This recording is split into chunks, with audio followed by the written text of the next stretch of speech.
Growing up in the mountains of North Carolina, I was taught racism.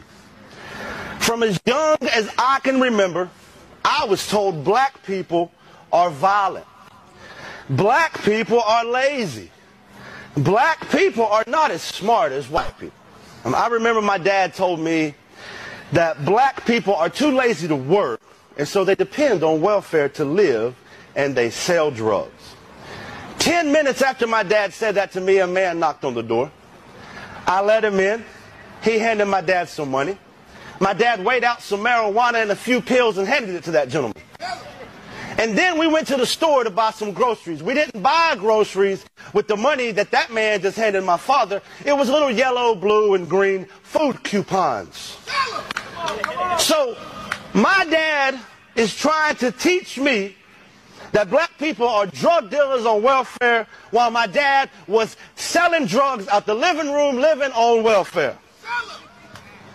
You see, he would tell me, son, I work very hard. I don't make enough money to provide for you kids, so that's why I sell these drugs. I just love you so much. And these food stamps, well, I pay my taxes, so I earn them. You see, the indoctrination begins at a very young age. We are taught without even knowing it, there are two Americas. Despite marijuana use with the black community and the white community at the same rate, the black community is arrested and convicted at a rate 3 times higher than white America. No justice. No justice. Mr. Blake, thank you for having me, sir. It's an honor. There are black Americans in prison right now serving 30 and 40-year sentences for marijuana, while corporations are becoming multi-billion-dollar businesses selling marijuana. There are two Americas. Tell them, Charlie. Tell them. If a man broke in my house right now, and I shot that man in the back, albeit in my own house, I could not claim self-defense because I shot him in the back. But a police officer can shoot Jacob Blake in the back 7 times and still be at work.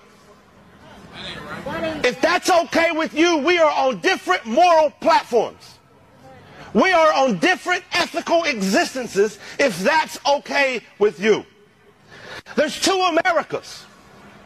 The America I grew up in says if you comply, everything will be okay. Well, for white America, that's true. But black America faces a very different reality. The use of force and the threat of the use of force is actually 4 times higher for police-initiated interactions. The America I grew up in will say, if you stop talking about racism, it'll go away. Well, for white America, that's true. Because as a white American, I don't have to think about my race.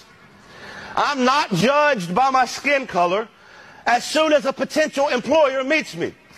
As soon as a loan officer meets me. As someone that's coming to appraise my home for sale, don't judge me by my skin color. As a white American, I can completely forget about my race and even racism, so long as nobody talks about it. So then in my world, it won't exist. Well, I've decided enough of that. I'm here to call white America to task. I'm here to tell white America it's time to stand the hell up. Beside our fellow human beings, beside our fellow citizens, and it's time for white America to be part of the solution. I was raised by racists. I was taught how to be racist. So you can quit telling me that racism doesn't exist. You're a damn liar. I was raised in the belly of the beast. I was raised by racists, and now they hate me.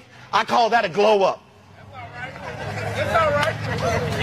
I'm not here to speak for black America, over black America, at black America. I'm here to speak to and at white America, and I'm screaming, wake the hell up. White supremacy is woven into the very fabric of this country. White supremacy bleeds from every pore of this country. In schools, we have standardized testing, but we don't have standardized resources. We don't have standardized opportunities. In hospitals, a black woman is more likely to die during childbirth at a rate 3 times higher than that of a white woman. In neighborhoods, power plants and dumps are more likely to be put up by a predominantly black neighborhood than a predominantly white neighborhood. At home, 22% of black America lives in poverty, whereas only 9% of white America lives in poverty. White America loves black music, black trends, black culture, but kills black people at a rate 2.87 times higher than that of white people by the police. All of these things will not change unless we tear down, I'm going to say that again, unless we tear down the system of white supremacy that has built them into existence. We cannot fix the current system, for it is not broken. This system is working exactly as it was intended. Passing laws will not change it.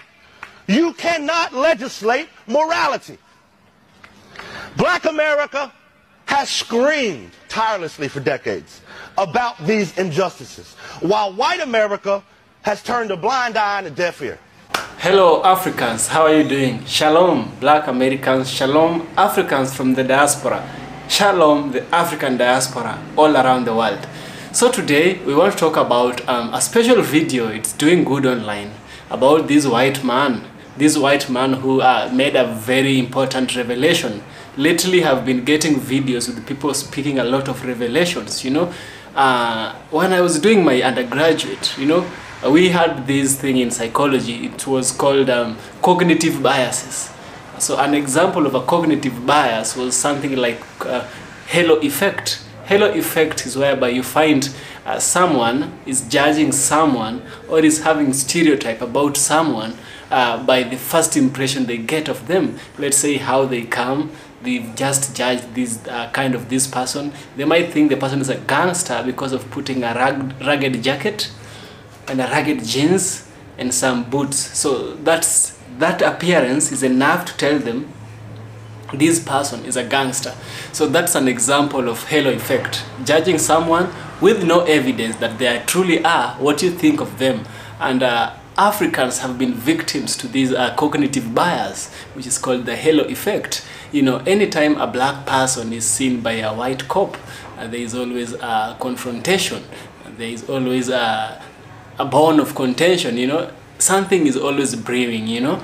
And this white person, he grew up, he was told Africans are this way, Africans are that way. This way and that way were all negative, not positive, you know. He was told, don't go to black hoods, don't go to these neighborhoods, don't go to this and that. So he grew up knowing Africans are people who are very, very defensive, people who are violent, the stereotypes, you get it, right? So he grew up knowing this until it reached a point where he had an experience with Africans, and he realized everything he was taught was just part of the matrix. Everything he was taught was not true. It was all a lie. And through such revelations, we are able to know and appreciate Africans, you know. Even here in Africa, we have this halo effect upon ourselves, but not to the same extent as the one we have in the United States of America. So in today's video, that's what we are going to check out. We are also going to see why stereotypes should not be the first thing a white person or any other race should think of Africans when they first see them. We are going to look at the contributions African Americans have made to the America and why African Americans deserve respect. So without further ado, let's continue watching this video right now. Well, I'm here to say no more. Change is coming. Revolution is coming. It's time to open your eyes, white America. White people make up nearly 60% of the American population. And the overwhelming majority of them refuse to even admit that racism exists. They think that there's a conspiracy against them by the government with zero evidence. but ignore the obvious systemic racism and oppression against black America that's well documented. Well, I've made it my life's mission to call white America to task. Mr. Blake, Miss Austin, to all the families of victims of police brutality in this country, to all of those of you who wake up every day and deal with the system of white supremacy built to marginalize you, I say to you this one thing: I will stand with you. I will march with you. I will protest with you. I will fight with you. I will use my privilege and my platform to demand that white America stop ignoring this humanitarian crisis happening right here in America. So, white America, this is your choice.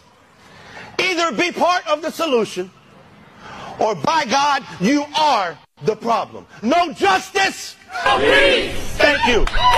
So, let's discuss the history of African Americans and how the birth of the stereotypical framework of thought was developed. The history of black Americans in the United States is intertwined with a complex narrative of struggle, resilience, and perseverance.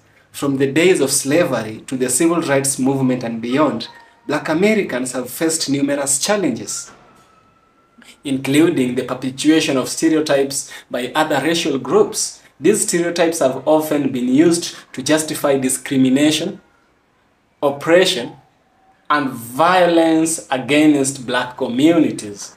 However, it is essential to recognize the contribution of African Americans to the American society and why they deserve love and respect, but not the stereotypical thing other races have towards the African Americans in the United States of America and outside the United States of America. It all goes to the African diaspora. So the historical context of these stereotypical thoughts they have. The roots of black American stereotypes can be traced back to the era of slavery, when Africans were forcibly brought to the United States and subjected to inhumane treatment. Enslaved individuals were often depicted as inferior, intellectually deficient, and physically strong, perpetuating the myth of racial superiority among white slaveholders. These stereotypes were used to justify the brutal exploitation of black labor and the denial of their basic human rights. Even after the abolition of slavery, stereotypes continued to shape perception of black Americans. During the Jim Crow era, racial segregation laws were enacted, and black people were portrayed as dangerous, lazy, and morally corrupt. These stereotypes were reinforced through various forms of media, including literature, film, and music, perpetuating negative perception of black communities. That's the history and the birth of the stereotypical thinking Africans in America are subjected to. Now, what are some of the contributions that African Americans have done to the people of the United States of America? This brother just said he realized everything he was taught was false. He came to a realization, and this is something I can add. Contribution of African Americans in USA and all over the world. Despite facing systemic oppression and discrimination, African Americans have made significant contribution to American society in various fields. These fields include civil rights movements. African Americans have been at the forefront for the fight for equality and justice in the United States of America. Leaders like Martin Luther King Jr., Rosa Parks, and Malcolm X played pivotal roles in challenging segregation laws and advocating for civil rights legislation. That was the field of civil rights movement. They also did a contribution in arts and culture. Black Americans have made undeniable contribution to the American arts and culture, including music, literature, dance, and visual arts. Figures like Duke Ellington, Langston Hughes, Maya Angelou, and Beyoncé have shaped cultural movements and inspired generations of artists. They also made contributions on science and innovation. Have African Americans are very, very smart people, and they ought to be respected the same way everyone else is respected in the continent of the America and in the continents outside Africa, the African diaspora. So let's look at the science and innovation. African Americans have made groundbreaking contribution to science, technology, engineering, and mathematics, which is called STEM. Pioneers like George Washington Carver, Katherine Johnson, and Miles Jamison have advanced knowledge and innovation in their respective fields. African Americans broke the boundaries. They went ahead and made contribution to business and entrepreneurship. Despite facing barriers to economic development and advancement, Black Americans have excelled as entrepreneurs and business leaders. Figures like Madam C.J. Walker, the first female self-made millionaire in the United States, and Oprah Winfrey, a media mogul, have shattered glass ceiling and created opportunities for others. Here's why African Americans deserve love and respect, and all these stereotypes must be misinformed, and the media should stop reporting negative things about Africans that are not true. African Americans deserve love and respect, not only for their contribution to American society, but also for their resilience in the face of adversity. Despite enduring centuries of oppression, Black communities have continued to strive for excellence, uplift one another, and fight for a more and just, equitable society. Moreover, loving and respecting African Americans is essential for building a more inclusive and compassionate society by acknowledging the humanity, dignity, and worth of every Black individual, regardless of their status, regardless of any race or ethnicity. We can work towards dismantling stereotypes, combating prejudice, and fostering genuine empathy and understanding. So stereotypes should not only be subjected to, should not, and by any chance, be subjected not only to African Americans, but any other race in the world. It's something that should not be conducted to Africans. So let's have a conclusion to all this. The history of Black Americans in the United States is marked by pervasive influence of stereotypes perpetuated by other racial groups. However, it is imperative to recognize the invaluable contribution of African Americans to American society and to show them the love and respect they deserve. By honoring their achievements, amplifying their voices, and advocating for equality and justice, we can create more equitable and inclusive society for all. Yes. Thank you, the brother, for speaking up and being vocal to supporting Africans. You've done such a powerful thing, brother, and I salute you as an African for that. May God walk with you, white brother. May God stay with you, white brother. And you, an African American who is watching, the African diaspora, the African diaspora. May God be with you. Walk and be careful. Walk safely. Remember, Africa is welcoming you back to the continent. Here's where you can get a chance to move back to the continent. The truth is being revealed throughout the world. People are speaking the truth which we thought we would never hear. A common man like me, and maybe a common man and woman like you. For example, the other day we had Eric Prince speaking what they have always thought of doing. In order for him to speak, they have made some advancement. They have seen it is possible. That was Eric Prince thinking of recolonizing Africa. The other day we had Tucker Carlson. He was talking to the president of Russia about situations. The president of Russia spoke a lot of information we thought we would never have.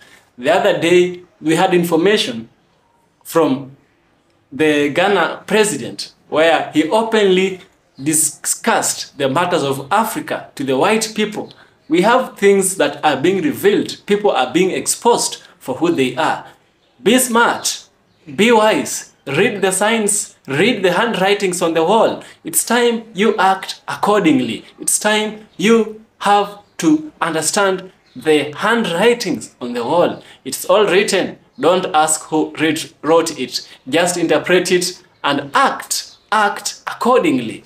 That is my message to you, African Americans. We are doing these videos to help you get awareness. So thank you for watching the video. If you like the videos I always do, kindly do subscribe to the channel, be my member on Patreon, and also you can also give the video a super thanks. I'll so much appreciate for the things you will do. See you in the next video, and remember this: stay African. Africans, we value you. See you in the next one.